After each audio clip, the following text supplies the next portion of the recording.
All right, good evening, ladies and gentlemen. Welcome to the Racing Lanes podcast. I am your host, even though you can't see me tonight, Rico Muhammad. My co-host, Mr. Chuck Snow. Man, I tell you, we battling all different types of challenges. That's the way I want to put it. We just battling all different Yeah, types of it's just challenges tonight, and we thank so you guys. We're you're going to right. try our best to try to make sure that we try to bring you guys a show. So in the meantime, in between time, Mr. John Farquhar from um, Summit Risk, oh, Summit Risk Solutions. Summit Risk Solutions risk solutions. is supposed to be our guest tonight, but he's also facing a couple of challenges as well. So he may be joining us a little bit later. But in the meantime, I'm going to welcome Chuck is holding down the fort. He's the only one in position and ready to go. So we let him jump up at bat. He's sitting in the big seat tonight. You know what? I have to tell you, Rico, well done. Ladies and gentlemen, Rico and I were fooling around with some invisible disappearing powder and making each other disappear. And I made poor Rico disappear, which is really hard. He's a big man, and he's disappeared, and we only have his voice. So we're going to take advantage while he's in and do all sorts of stuff. So watch out. And our guest, who is a somebody I really admire when it comes to safety, John Farquhar, is he was just logging on and ended up the power went out. So he's out trying to fire up his generator so he can have power. So it's Invisible Rico and Chuck holding down the fort here, kind of like the old days, and waiting for John. And there's lots of interesting stuff happening. You know, the market is still it's still rough out there, as everybody knows. Is there an end in sight? Well, I was in a meeting today, and this is a good meeting, and some of these people have a lot more data than what I have, and these people have really great data. And what they were saying is it looks like there's very possibly a light at the end of the tunnel. Now, we still have some storms to go through, okay? We're not out of the woodwork yet. There's still way too much capacity in the marketplace. The market's got to shed that extra capacity, which they're starting to do. I was talking to somebody the other day, and while we were talking, he was watching a Ritchie Brothers auction, which featured, there were literally thousands, and I mean thousands, of Penske trucks. Now, this was I believe it was a contractual auction for Penske, and actually the prices on the day cabs were much better than what they were getting on the sleeper units, which were going pretty cheap. But so what has to happen is we have to rid ourselves of all this extra capacity, and then the rates will go up. Now, where's this capacity going to end up? Well, some of it will end up in Africa and South America. That's where it'll end up, these trucks. And people are closing up left and right, small carriers, and even the big carriers are doing what they have to do to be prudent business people. One of the things that some of the smaller carriers are doing, unfortunately, and that's why I thought we'd bring John on tonight, and it always seems whenever we hit these tough times, and these are tough times, but this whole trucking and logistics business is all cyclical. It's all cycles. And one of the things that happens is in these tough times, we have to get rid of some equipment, get rid of some people, and make some really tough choices. And I've heard of some of the choices that some of the carriers and the large carriers have had to do. They've had to sell some of their prize assets, their real estate, some of their subsidiaries, other companies that they own that do very well in other but related sectors. And they're forced to do that in order to keep alive. And I've been through enough tough times in my business life and personal too, but you do what you got to do, and the ones that are the best survivors, they survive. It's the law of nature. The fittest survive.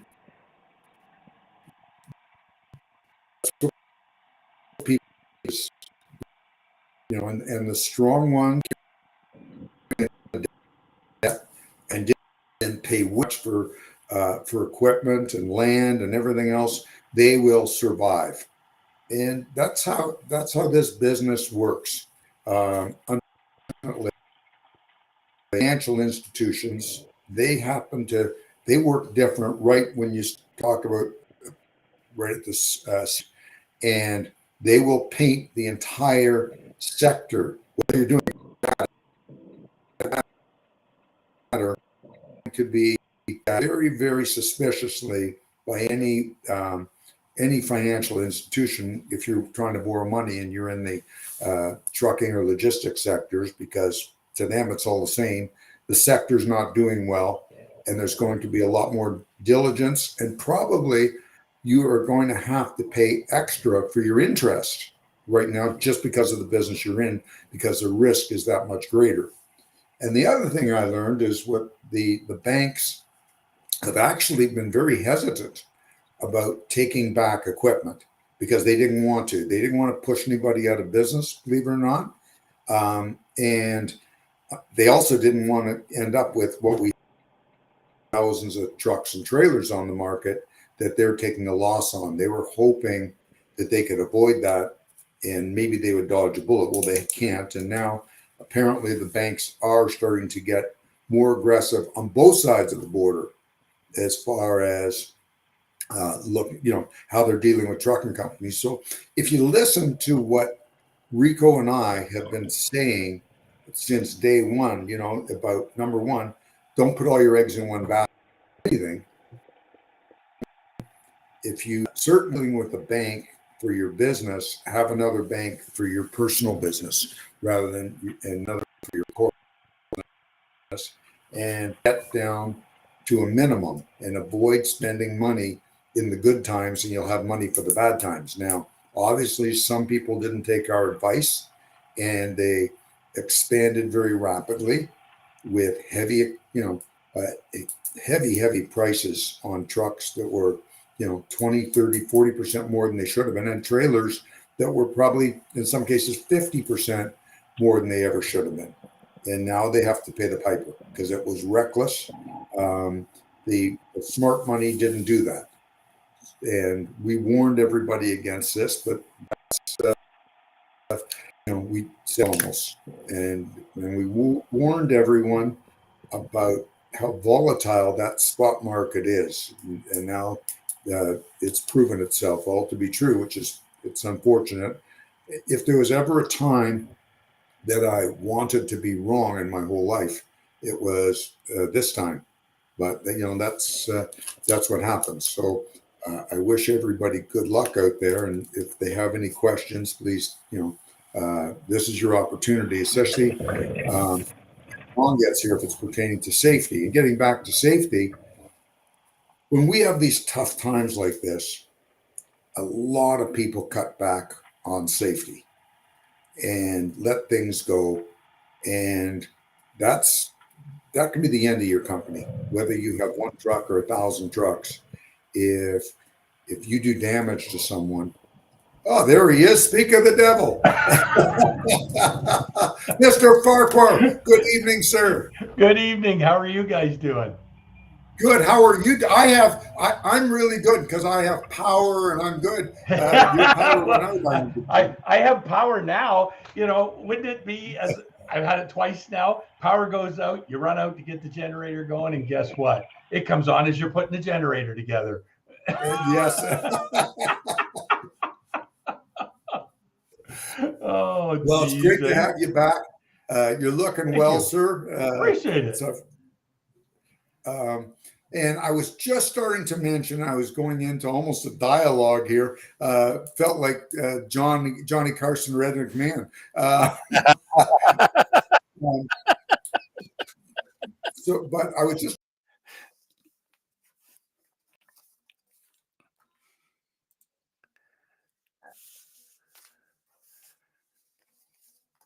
you just can't. Damn, it's one of the areas you can't. No, not by any means. Not today, that's for sure, and not going into the future. It's the last thing you want to do right now. Yeah, especially now, it's just not a good thing to do because things are tough, and the last thing you need, on top of everything else, is to have something happen. That brake job that you've been putting off. If you kill somebody, you could be going to jail. Oh, big time, big time. Well, and the thing is, I guess the sad part is, and I'm seeing this quite regularly in what I do and who I see and whatnot, is we see a lot of people right now, they're hurting. There's no doubt. The economy has got them tight and whatnot. So things are slow. Cool. This is the perfect time to work on getting your house in order. This is the perfect time to be implementing practices. You don't have to spend a ton of money, but there's a great opportunity to go, I got guys that are sitting around that I got no freight for them. Cool. Let's bring them in. Let's do some training with them. Let's do some refresher education and whatnot. So anything that could help them be better at their role. I think what happens is with a lot of companies, there is such financial pressure, starting from outside with the banks, down to the it depends on the size of the company, whether it's 10,000 trucks or 3 trucks. Everybody's got the same issue. If you think that those big mega carriers don't have issues, they've got issues too. They're struggling. Their freight volumes are down considerably, just like everybody else's. Exactly. Now, what they did during the great times, they banked, those big companies banked money. But little guys did. I know little guys that, when freight was going crazy a year and a half, 2-3 years ago, and we were getting like insane rates all over the place. They took that money and they squirreled it away. Correct. Don't go squandering it buying new equipment when you don't need it right now. So, and unfortunately, we've seen what that's done a little bit. Well, yeah, that's it's been a rough time for a lot of people. Well, you and I've been in this a long time. I've got more gray hair than you do, but you don't have any hair I just cut all mine off. but we've been through this numerous times, and it's cyclical. We always see the ups, the downs, the ups and downs. So this too shall pass. Yes, and you know what? It is that, it's that sort of business. It's like my son said one day. Doc said to me, trucking, you don't have good years, you have good weeks. Yeah, exactly. So true. There's a lot of truth to that, because it's all cycles, and you know what? And even when things are good and you think you make a bunch of money, the next week somebody does something ridiculous or just bad luck. You're not doing anything wrong. You're driving through Wyoming and gust of wind comes and flips a truck on its side. And you run a load, and all of a sudden you've got a $500,000 claim between the cargo and the truck and the trailer. That happens in real life, and you can't not you can't not pay attention to these things. It's not all. Even when you get into the market and things are good, we do have these expenses. That things happen. Well, it's inevitable, right? I don't know how many times I've told customers, if you just leave that truck in the corner over there in the fence, you'll never have a problem with it. Nothing will go wrong. It'll never break down sitting over there. It'll never get in a crash sitting over there.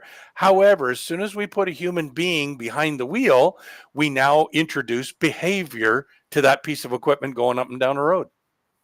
Yep, that's so true. And it takes that millisecond. And somebody's life is upside down. Yep. So it's the onus is now on the motor carrier to make sure that we manage that behavior of that driver. Whether it be more training, experience, orientation, mentoring with the young people, or taking the older guys and patting them on the back for doing a great job and say, hey, come over here, come on, help me with the new guys, because I don't see a lineup of old guys standing at the door looking to drive truck anymore. No, and everybody's complaining that the new guys, they just don't have the heart for it the way we did. And I get it. You know what? I read these posts on Instagram of people going to a shipper for a 7 p.m. appointment, and they get out there at 1 a.m. and they've been jerked around. They have to count the number of cases going. So it's not like they can go and sleep in the bunk. Yeah. And then the shipper says, "Well, you know what? You've got to be 500 miles by noon tomorrow. Do you think you can make it?" In the old days, it used to be a challenge. Today, you better not do that. No. Well, with the volume of traffic we have, you just can't afford to take those kind of chances anymore. No, it's funny. I saw a post tonight that was comical of a guy who had it was from the 60s or so, probably late 60s, I would say, by the trucks. And there was some trucks at a truck stop, and one of them was parked really crooked. And I said, I commented, in the old days, you used to be able to do that without any problem, because you could do that with the fifth wheel on a Sunday night. That's right. Yeah. If you did that at a truck stop today, you'd get killed. Oh, yes, exactly. Yeah. There is no crooked parking. Are you hearing in your, you're out there, you've got several clients that are in the trucking business. Are you hearing anything as far as people figuring out what they're doing with truck parking while they're taking these? No, you hear in the media lots going on about it. Government's trying to do something about it, but I'm not seeing a lot of solutions at this point in time. Up and down the 401, I see a couple of the service plazas. They're expanding parking. Awesome. Great. New asphalt's going in. That's in one area. I'm still hearing motor carriers saying they're still having a hard time finding parking. The drivers are. Some of it depends on where you are regionally, obviously based on large metropolitans, those truck stops surrounding that area, Indianapolis, Chicago, definitely going to be hard to find parking and whatnot. But, you get out into some of the, out in the middle of nowhere, and there's going to be lots of parking. But you live into South Dakota or something. North Dakota, you're okay. Yeah. John, I always thought that it was a real mistake to pass the ELD legislation way back when we did it. What was it, 10 years ago now? 2017, 2018 is when the ELD rule came into play. Oh, it's only seven. So it's only 7 years. Okay. Yep. It's not that bad. Yep. But it never should have come into play until we fixed the parking problem.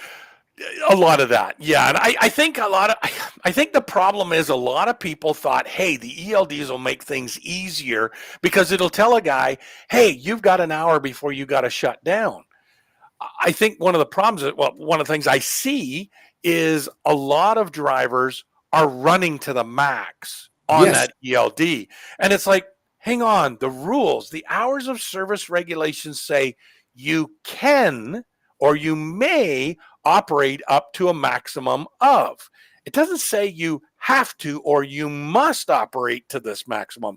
So this has caused a lot of drivers to not properly pre-plan their trip and be set to maybe shut down in 10 hours where I can find parking. No, I'm going to run till 11. And well, geez, I'm 5 minutes to 11 hours, and holy crap, I'm the half hour before any near parking area or rest area or truck stop or something. And now all of a sudden I'm having to run over my hours. Or I've seen this unfortunately a fefew times. Guys are pulling off on the side of the road. I'm out of hours. I got to park. And it's like, no.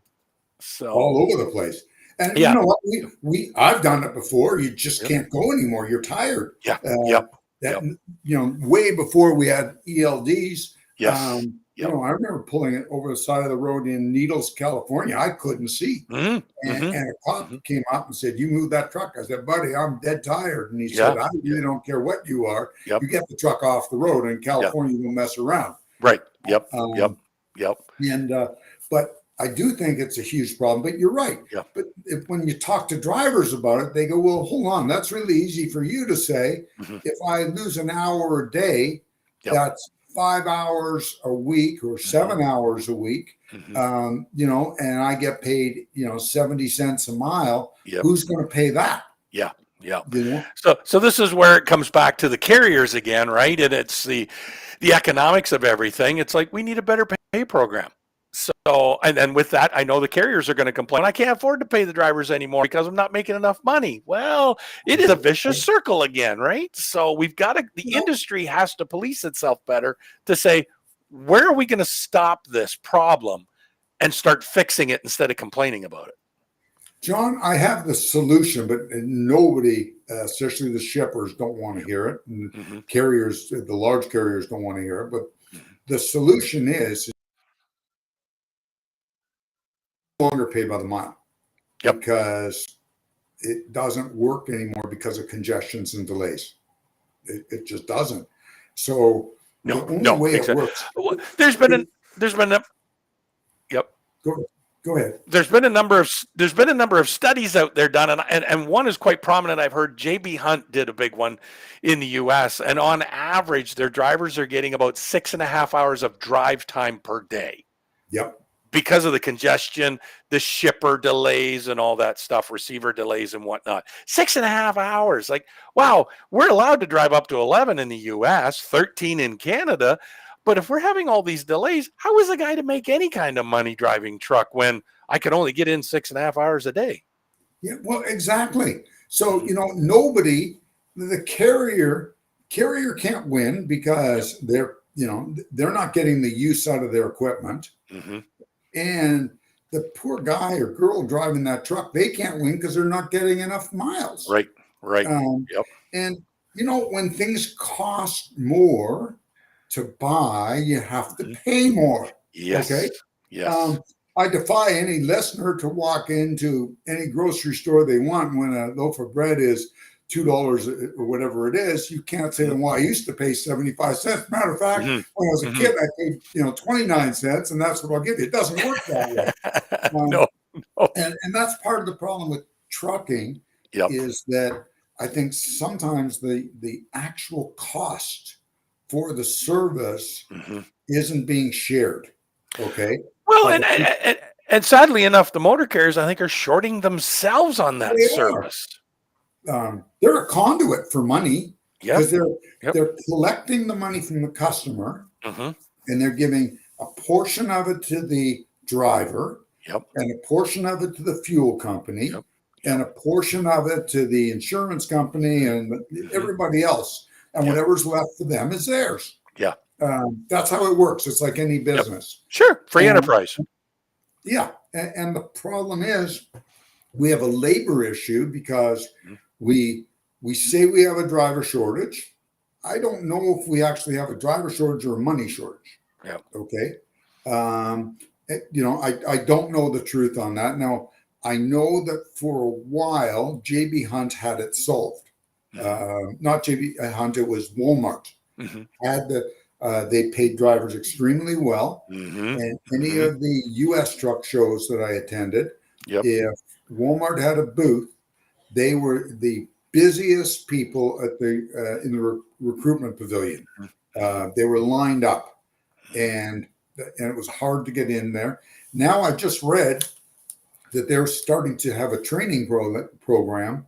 And they're claiming they're doing it because there is a shortage of money. Now, I don't know whether that's the case, or maybe they've lowered their standards and they're not asking for that 3 years minimum experience in order to pay a little less. I don't know. Okay. Yeah, I did hear that they are looking for lesser experience, but they're providing training for that. Yes, experience. they are. So, which is good. But I think they're realizing it's harder to find those guys with that higher experience rate in the market. Do we have a driver shortage or do we have a money shortage? I think the problem is we have a money shortage. We've got a lot of drivers out there that are leaving the industry because they're tired of it. They're sick and tired of it. The congestion, the long hours, the wait times, as we touched on already. Drivers are just tired of it. And so, the average age, I think from the last stat I seen was 57 years old. And the problem is we're getting a lot of guys that just had enough. A lot of guys drive into their 60s, but they're going, no more. I'm tired of this anymore. There's too many of these young guys on the road with no proper experience, no proper training, and they're causing grief and havoc. And then on top of that, they're getting thrown into the muck of not enough pay, you wait to get paid, go sit at the shipper for 3 hours waiting to get loaded and not get any demerge time themselves. Owner operators, cost of just running your own truck now is driving owner operators out because they just can't keep affording it. It's huge. Yep. It's very, it's huge. In the end, though, the only way it works, John, if you've ever had a plumber or an electrician come to your house, and let's use a plumber, for example, okay? Yep. Guy comes in and he's going to change your sink for you, okay? Yep. And he says, okay, John, it's going to be $300 and I'll change your sink. But you know what? If I hit something that I don't know, when I go to pull it out and it's cemented in, and I've got to go out and I've got to rent some sort of a piece of equipment, you got to pay because I'm not paying your sink in. That's right. That's right. Well, the way I see this working fairly for everybody, for the driver, for the shipper, and for the carrier, is to base rates on Toronto to Chicago. Let's just say $1,200. I'm going to pull a number out of my head because I haven't shipped. I haven't been in the business for a couple of years. Let's say it's $1,200, providing it is done within the 11 hours. Okay? I'm sorry. The driver hits a snowstorm. The driver hits bad traffic. We now have the technology to be able to capture whether this happens or not. Okay. So you can't go to the shipper and say, well, that load you gave me to Chicago, it was supposed to be, but you know what? We left on, we loaded up at Monday morning at your place and we never got unloaded until Wednesday morning. You got to pay. And don't give me that $50. Exactly. My cost. Okay. This is, and it's got to be in the contract. That's the only way I can see us fixing all the problems. Somebody has to pay for it. Yeah, it's got to be a different system than what we've got today. It's just not working. You've got your trades that can do that. So it's like, well, hang on, why is this not like the trades? Why is this not like any other business? Well, and, it really upsets me when I hear trucking is not skilled labor. Yes. Are you effing joking me, man? You're piloting an 80,000 pound gross weight down the highway in all sorts of weather. That's not skill. Pushing a broom isn't really skill. Okay. Exactly. But, I don't know where this comes from, and I think that's part of the problem. Well, it's unfortunate because we have a very lopsided system when it comes to certain career choices. Here in Canada in particular, like you've got the trades. Your plumber, your electrician, your hairdresser. You've got to get what we call a Red Seal certification. In order to be that, you have to be properly licensed and whatnot to run electrical. So I'm going to use an example, a hairdresser. Here in Canada, in order to get your Red Seal certificate, certify you to be a hairdresser, to cut hair, right? Your course is close to 4,000 hours, okay? 400 of those first hours have to be in-class training. And then after that, the other 3,000 and change is through an apprenticeship program. So you would work in a salon under somebody else. They would mentor you to watch you and make sure that you're doing the job properly, give you tips, tricks, and whatnot from what you learned from the classroom to carry on. So it takes you almost two years to get your certificate. Okay. That's to cut hair. And I'm like going, okay, what's the worst you're going to do? Lop my ear off? Cut my hair? That's the worst. But here in Ontario, we have a mandatory entry-level training program for Class A drivers, which is 103 and a half hours. That's it. Complete it. Complete a road test successfully. You've got your A license and you're going down a road with a 80,000 pound rocket. And it's like, we should be having some mentoring in here. And I know the governments are putting that push on the carriers, right? They're putting that push on the carriers to say, he's got his license, he's good to go, but you need to do finishing training with him because we agree that this entry-level training is not enough. Right. But no motor carrier out there can afford right now to put these new drivers through a finishing program. And that's a big problem. There are tax breaks, there are tax opportunities for training and getting rebates and whatnot. However, it's not enough. It's just not enough. And I think we need to have a trades program for our drivers to say, hey, you want to go through a program? Here's what you need to do. You want to be a Class A driver? It's no different than a Class A mechanic. You've got to go through this training in class, and then you do some mentoring, real world experience, come back, do some more in class, some more real world experience, and then get to a point where you've got so many hours in, a year, 2 years, whatever. Now you graduate with a proper classification. So, at one time I was actually going to go through for a mechanic. Sorry. I was going to say, I was going through for a mechanic in my younger days, and I had to pay for that course out of my pocket. So no different than you want to go to school, go to college. Yeah. I had to get the money to pay for that. Now, when I did the on-the-job training, I got paid for that, which would help to pay for my schooling. Right. And sadly enough, we've got this, we're kind of going off on a tangent here, Chuck, but these truck driver training schools, we know are not enough. And the sad part is they're not even governed properly to make sure we get the best out of these students as they come out of class. No, and I've told this story on this show many times, but I'll say it again because when I was running traffics, I always did the road tests because it was so important. It was a small part of our business, but it was the part of our business that if it wasn't done properly, it could have just disastrous effects. Huge and ramifications. I would always, the first thing when I was walking out, I would say to an owner operator or company driver, do you know how to check brakes? Yep.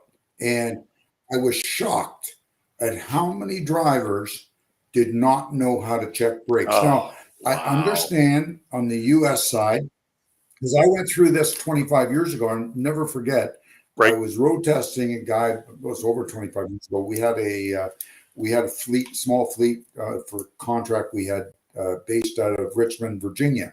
Right. And and I remember I was walking out to do a road test with a fellow, and he said, listen, I've been a driver trainer over at Schneider, JB Hunt, one of the big guys. I said, great. Mm-hmm. And we were walking around the truck, and I said, aren't you going to check the brakes? Mm-hmm. And he said, I don't know how. And I said, well, how are you a driver trainer and you don't know how to check brakes? Yeah. He said, we have a safety lane, So wow. What I always did at traffics is I would say, okay, you know what? I'm not going to give you a course in that. You should know that. What school did you go to? And it was always one of those disastrous schools. It was never like a Kim Richards or Humber College, trust me. Right. And I would say, you know what? I'd take them for a road test. And as soon as we got back, if the guy could drive, I would say, okay. And I would put it right on the document. Good driver can drive, but needs to go in and get a course from our mechanic in how to check the brakes.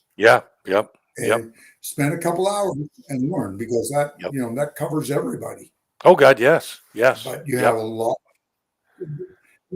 We used to adjust our own brakes. Remember that? Yep. I remember those days. Yep. I laid on my back many times. So, and nowadays it's like, okay, you have to have in Ontario and a number of the provinces across Canada, you have to have an air brake endorsement on your license, which means you've taken a specific training course. Which is a good idea. But, But I think also at the same time, I don't think that you should hold a Class AZ license unless you know how to check your brakes. Exactly. I don't know how you could have it. That's got to be. I know it's on the test, and somehow these guys don't do it. Yep. So, unfortunately, I blame some of the schools for it because they're rushing some of these guys through the schools. let's call them, unreputable schools. You've got some very good quality schools out Yep. there that do a very good job. Very good job. One of the problems that we have with those schools is Yep. they're fully booked all the time. Just can't get drivers in. There's Yep. such a demand. Yep. Because and they just, it's turn and burn. They just throw. Yeah. It's funny, I was telling somebody the other day. I'm starting to get a collection of old trucks, and these things are basic. There's no power steering in most of them, and these are metal dashboards. No seat belts, nothing. And it's funny when people, and I drove one of these things. I guess I'm old enough to admit it.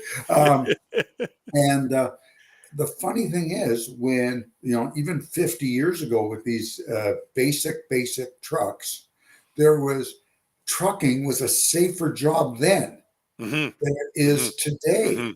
With all the, you look at some of these new trucks, my God, they've got airbags and seat belts and collision avoidance and every other, all these bells and whistles. And we didn't have it back then. Yep. Exactly. Yeah, they were pretty basic. But you look now, we're having, I think if I'm not mistaken, trucking has become the third most dangerous occupation in the United States. Wow. And I'm not blaming it on the truck drivers, because I think there's a very small number that are totally incompetent and are causing an awful lot of the trouble. Unfortunately, we have to share the road with people that really shouldn't be on the road. We've got a very tough environment to work in. Yeah. So and that's why these older guys that have been doing it for 20, 30, 40, 50 years are just saying, you know what, I've had enough. This is getting too, they know the road. Okay. They can read the road. They can, they know, they know what they're doing, and they just see so much every day that they're going, I had a good career. I made it through 30 years and never had a crash. I don't want to have one now. Not a great way to end my career. Exactly. So they're going into other work, which is a shame. And now we've got and there's nobody there. Nobody's training the young guys properly. No. That's we're not making a commitment towards it. We're not investing in it. I guess that's one of the things we need to do, is we need to invest in the new people that are wanting to become truck drivers, that want to make this a career. But I think I hate to say it, but it's got to be a group effort.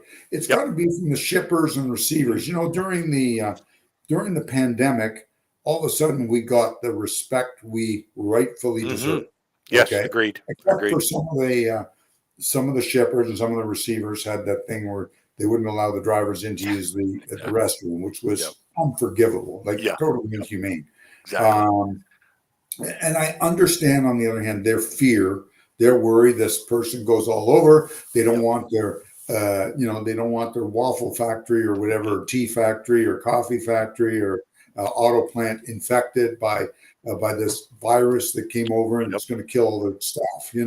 I get it, but do something. At least, for God's sake, put a porta potty outside. Yes, exactly. But at least at least we did get the respect from the public and from the shippers and receivers, which we have lost.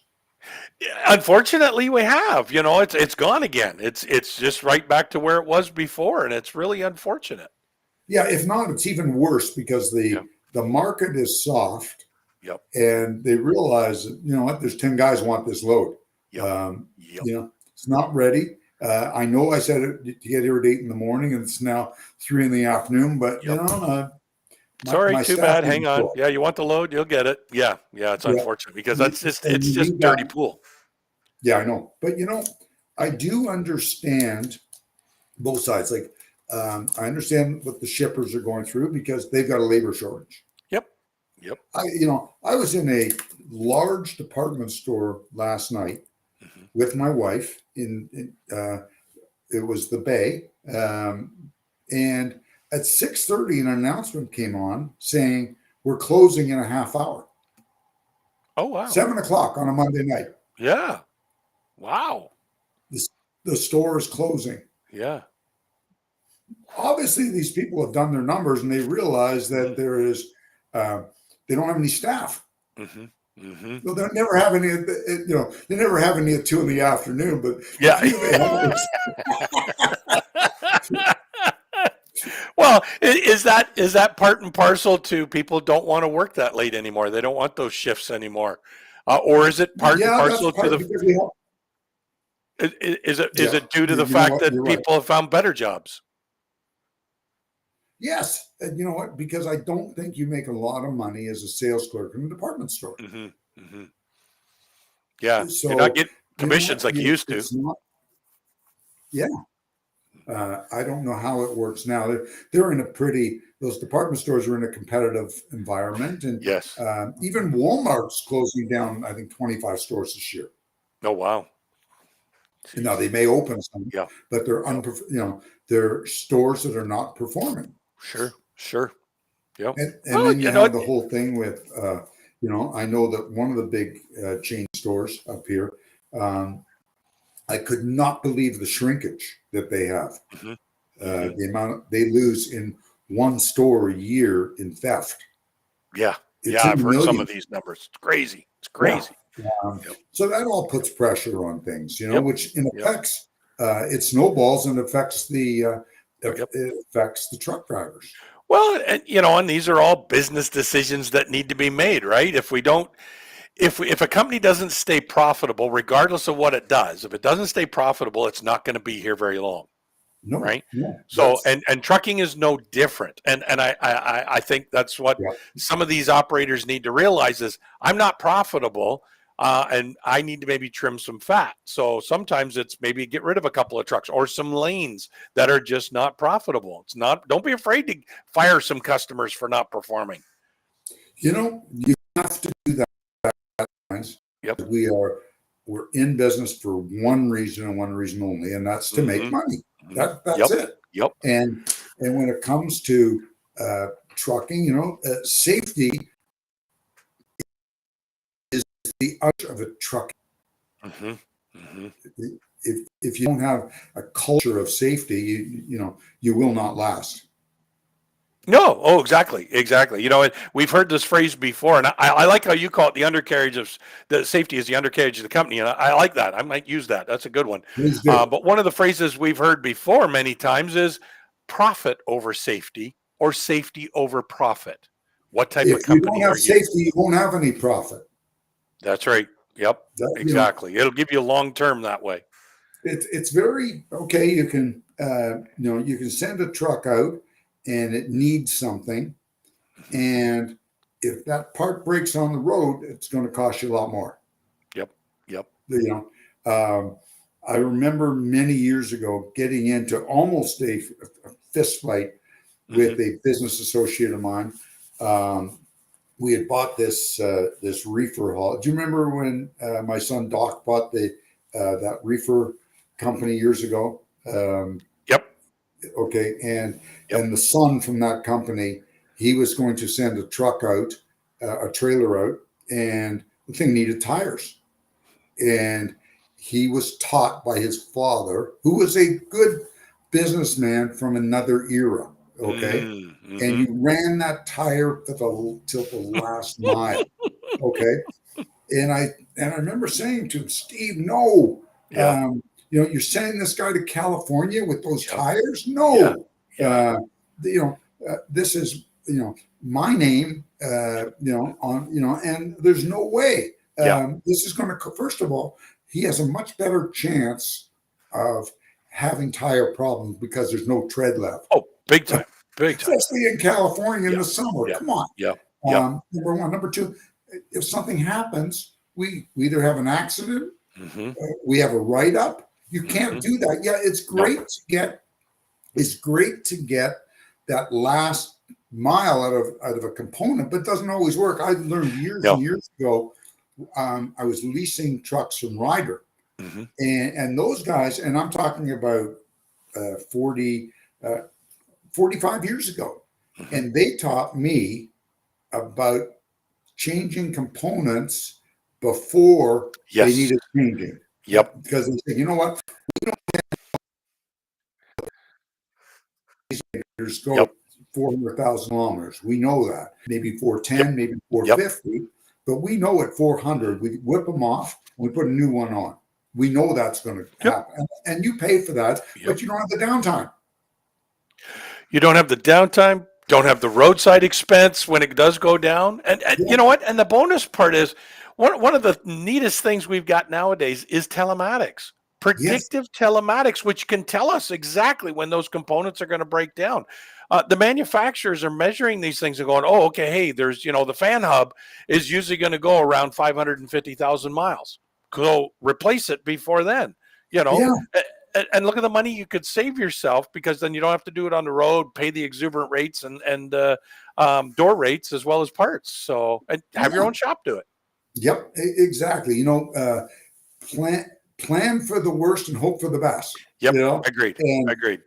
And that people aren't gentle on that equipment. And you'll hear stories of some guy that says he's got 3 million miles on his original radiator, but the guy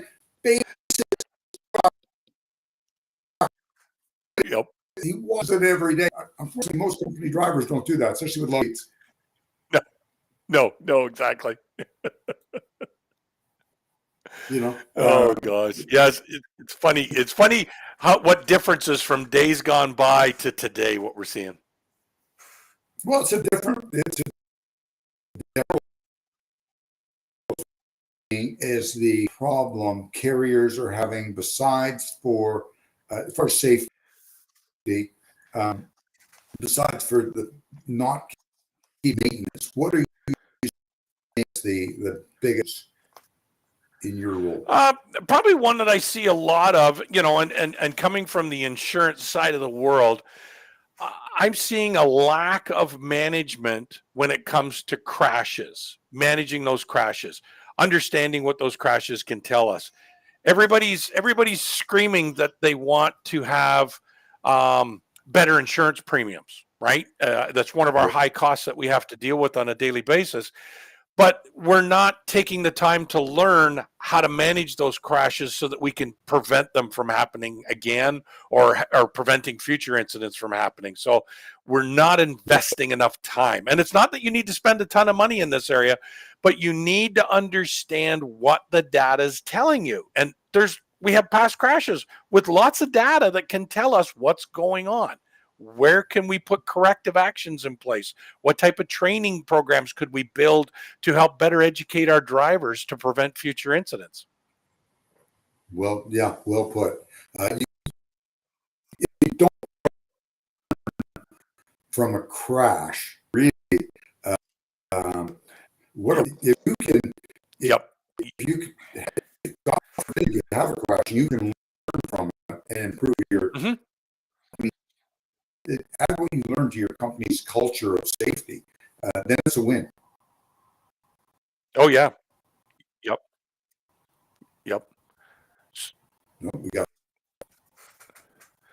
No, so true. One of the issues that we see is, again, back to that culture, right? What is the company owner doing? What is he saying? If he doesn't give a darn about what happens with the crashes, well, then nobody below him's gonna. The drivers aren't the safety manager. But it's not that cold out.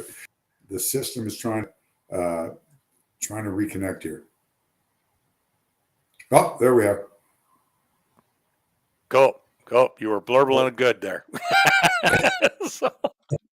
Yeah, but yeah, all this comes back to the culture of the organization, right? So if you don't have the right culture, you're not going to put in best practices. You're barely going to meet requirements of regulation. But if you don't have the right culture, you won't last. I don't know of very many companies that did very well, because the last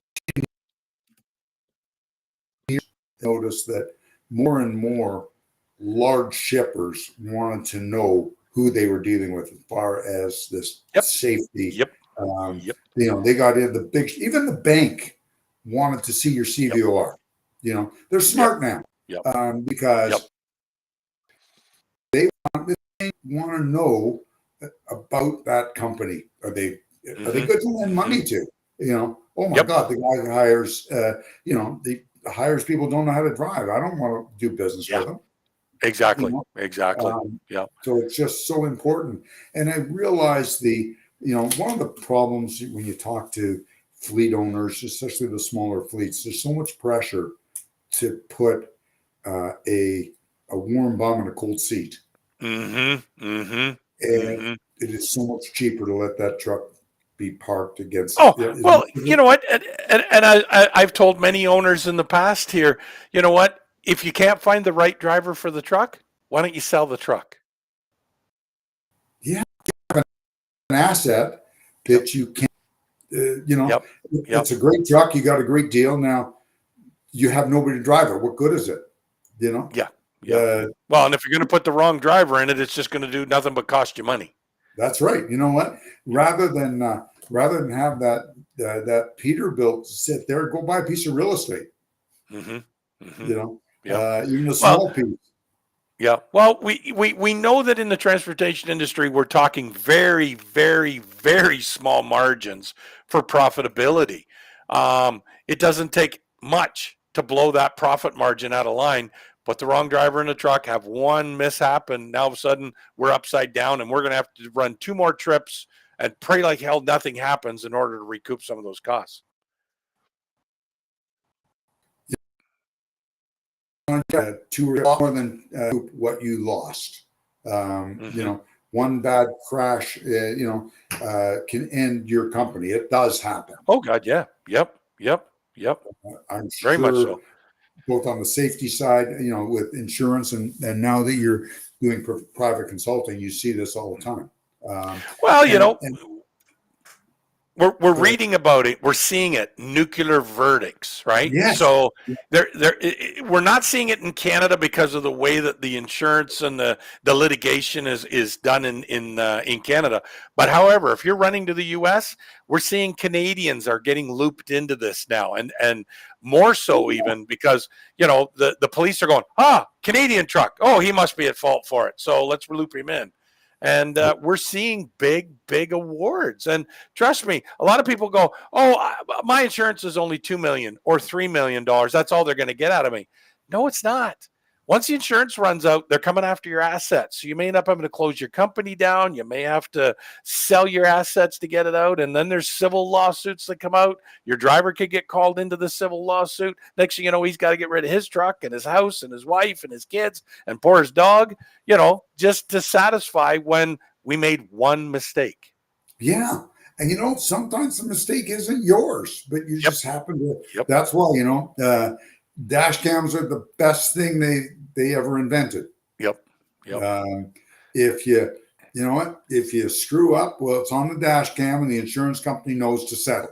Yep, exactly. We can deal with it very quick. If we don't, we could be fighting this, and somebody else is going to come up with some evidence that's going to go against us, and now it's going to cost us a lot more money. Yeah, listen, a friend of mine, one of his trucks was in a crash. It was in the middle of the night on a 2-lane road in, I think it was in Ohio, and a woman got killed in that crash.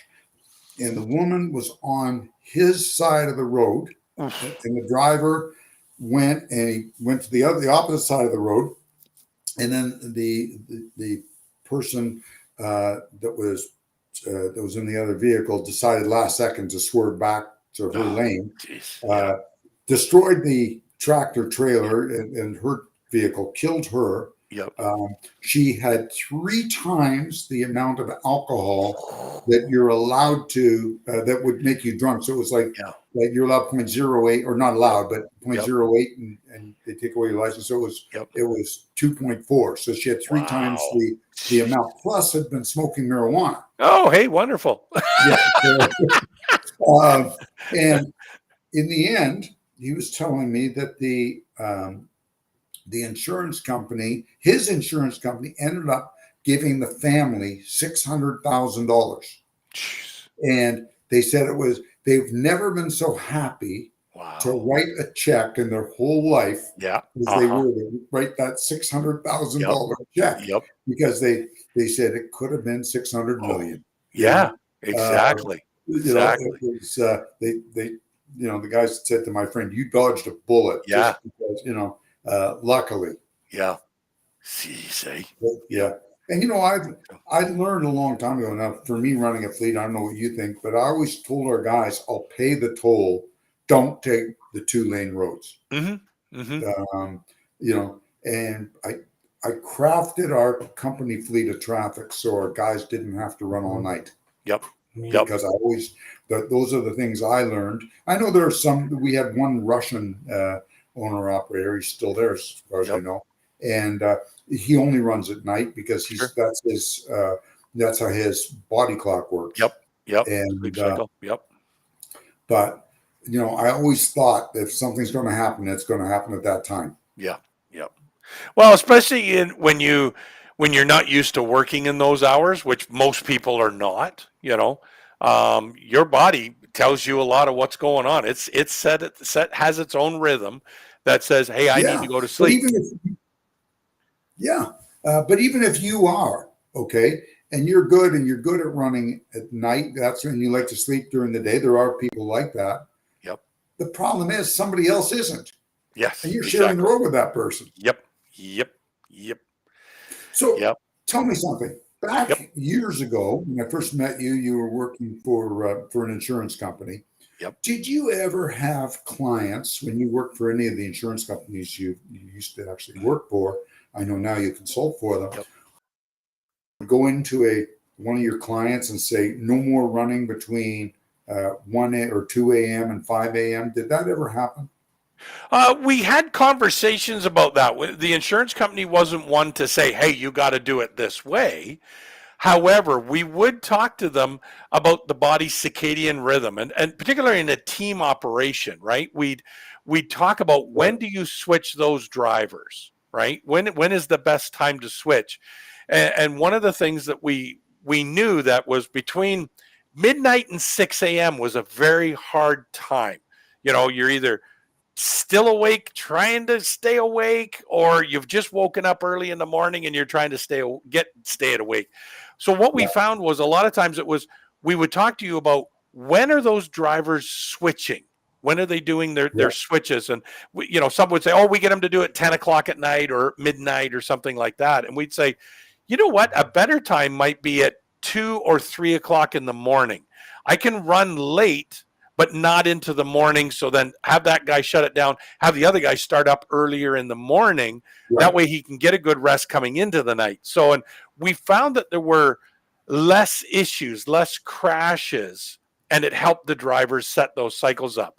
Now, unfortunately, sometimes it all depended on how, shippers loaded, when they were loading and things along that line. And, weather conditions and stuff like that. So it never was a perfect science per se or to set exactly, but we always encourage folks to say, really look at the circadian rhythm, and we would provide them information, web links and whatnot on what the circadian rhythm is, how it affects the body, when good times are to sleep, when not to sleep. And we shared a lot of that information with those companies to help their drivers and educate them. I had a couple that were very, very regimented about it and said, "Yeah, no, we're going to take this to heart." And they put in a program and they found they had less issues. Drivers could get a better sleep and they could switch out without too much trouble. Yeah. I think it's really important that drivers, I know some of the companies were doing this years ago in the States, that truck stopped for 2 hours a day at night. That just didn't run between 2 and 4 so that both drivers they knew at least there was a couple hours with that truck not moving. Because if you've ever run team, you don't get a great night's sleep on a truck. That's part of the problem with a team operation. You'll never get, I don't care who's driving. You can't you rest. You don't actually fall into a team. Exactly. I did team a little bit off and on, and I'll tell you, I hated it because I loved getting a good night's sleep, and you just couldn't do it. That truck's jostling around, carrying on, bumps, carrying. Yeah, it just was not. I liked it when that truck was parked, shut off, get a good night's sleep. Loved it. Especially, I hate to say this, I loved it when it was raining. It drowns out it drowns out all the sound, and the sound of the rain puts you to sleep. Exactly. You can buy sound for it, on online. So could you?